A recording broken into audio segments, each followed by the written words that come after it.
অনেকেই প্রেডিক্ট করেন যে যদি নির্বাচন হয় এবং ফ্রি অ্যান্ড ফেয়ার হয় এবং সেই নির্বাচনে বিএনপির ভালো করার একটা সুযোগ এবং সম্ভাবনা রয়েছে।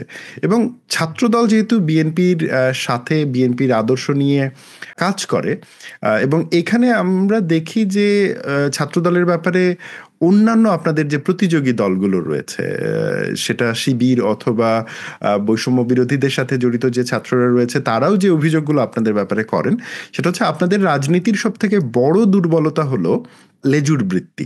অর্থাৎ আমি কোট করছি, অর্থাৎ আপনারা মূল দলের হচ্ছে যে সাথে এমনভাবে কাজ করেন যে সেখানে আপনাদের আলাদা কোনো অস্তিত্ব টের পাওয়া যায় না।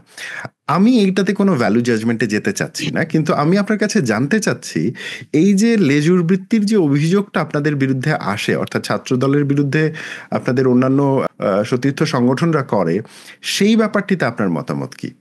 মতামত হচ্ছে যারা করে, শিবির করে, তো শিবিরের সাথে জামাতের কানেকশনের সাথে ছাত্র দলের সাথে বিএনপির যতটুকু কানেকশন, এর মধ্যে পার্থক্যটা কি?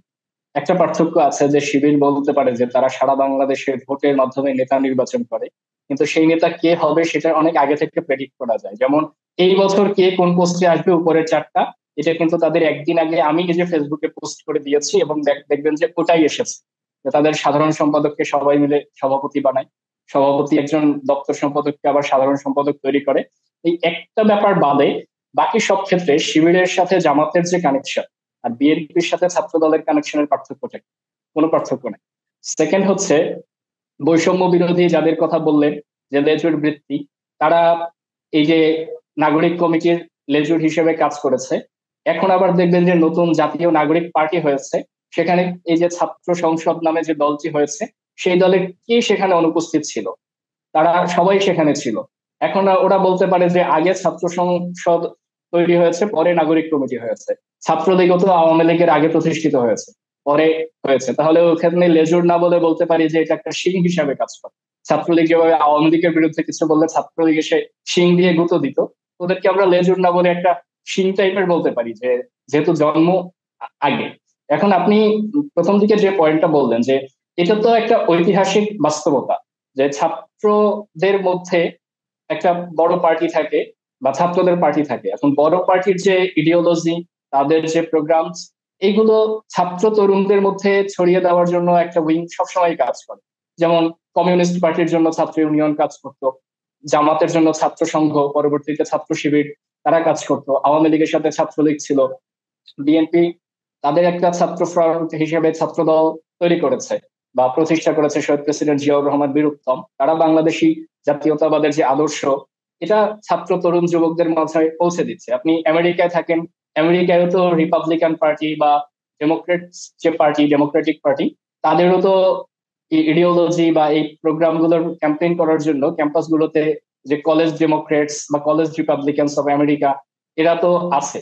এখন আমাদের স্ট্রাকচারে যে পার্থক্যটা, এটা তো আমাদের কালচারাল পার্থক্য। যে পার্থক্যটা আমেরিকান পলিটিক্স এর যে ওভারঅল সিনারিও আর বাংলাদেশের পলিটিক্স এর যে ওভারঅল আমাদের যে এনভায়রনমেন্ট, সেই পার্থক্যটা তো থাকবেই।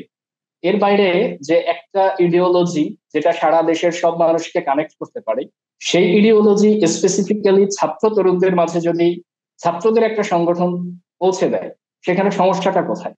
আর আমরা তো বিএনপির কর্মসূচিতে ছাত্রদেরকে জোর করে নিয়ে যাই না, বা এইটা বলছে তোমাদেরকে এটা করতে হবে, আমরা তো কারোর উপর চাপিয়ে দেই না, বাধ্য করি। যার ভালো লাগবে সে এটা গ্রহণ করবে, যার ভালো লাগবে না সেটা গ্রহণ করবে না। নেতা নির্বাচনের ক্ষেত্রে ছাত্র দলের নেতা কে হবেন, কোথা থেকে হবেন, এটা তো ছাত্র দলের অভ্যন্তরীণ বিষয়। ছাত্র দলের যারা কর্মী, ছাত্র দলের যারা জুনিয়র নেতা, তারা এই ব্যাপারে আপত্তি করতে পারে। সেটা তো কখনো আমি দেখি নাই যে ছাত্র দলের মধ্য থেকে কোনো বিদ্রোহ বা রিফর্ম প্রপোজাল এসেছে। যার এই পলিসি বা এই স্ট্রাকচার ভালো না লাগবে সে অন্য যে কোনো দল করবে। কিন্তু তারা বলছে যে ছাত্র দলের কিছু ত্রুটি আছে, অবশ্যই থাকতে পারে, সব দলেরই আছে, সেটা তারা বলতে পারে, কিন্তু এইটার কারণে ছাত্র দল রাজনীতি করতে পারবে না, এটা তো হতে পারে। এখন কথা হচ্ছে এই যে নতুন যে দল, তাদের হচ্ছে যে মূল, তারা যে লেজুর বৃত্তি, তাদের লেজটা এখনো তৈরি হয়নি। আমার যে ছোট অভিজ্ঞতা বা আমাদের দেশের ছাত্র রাজনীতির যে ইতিহাস, সেই ইতিহাসে মনে হচ্ছে যে তাদের লেজ অলরেডি তৈরি হয়েছে জাতীয় নাগরিক পার্টির যে আত্মপ্রকাশের প্রোগ্রামে।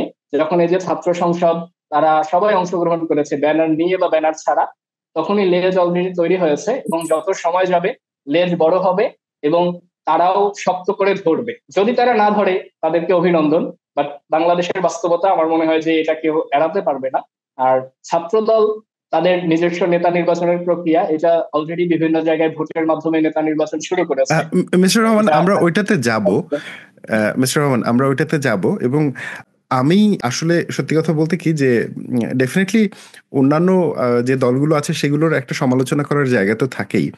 তবে আমি এই প্রশ্নটাতে আরেকটু ফোকাস করতে চাচ্ছি। এই যে লেজুর বৃত্তির যে অভিযোগটা আসে, সেইটার একটা এক্সাম্পল আমরা ইতোপূর্বে দেখেছি। কেমন করে? আমরা দেখেছি যে 5 আগস্টের পূর্ববর্তী সময় যখন আওয়ামী লীগ সরকার ক্ষমতায় ছিল এবং তাদের যে ছাত্র সংগঠন অর্থাৎ ছাত্রলীগ, যেটা এই মুহূর্তে বাংলাদেশের নির্বাহী আদেশে নিষিদ্ধ হয়ে রয়েছে, কিন্তু তারা অত্যন্ত পাওয়ারফুল একটা সংগঠন হিসেবে কাজ করেছে। এবং আমরা দেখেছি যে বিশ্ববিদ্যালয়গুলোতে অনেক ক্ষেত্রেই বিশ্ববিদ্যালয়ে ছাত্রদের স্বার্থের বিরুদ্ধে যায়, কিন্তু সেটা আবার হয়তোবা সরকারের স্বার্থকে সার্ভ করে। এরকম যখন সিচুয়েশন তৈরি হয়েছে, তারা বিশ্ববিদ্যালয়ের বিপক্ষে গিয়ে অবস্থান নিয়েছে, সরকারের স্বার্থ রক্ষার জন্য অবস্থান গ্রহণ করেছে।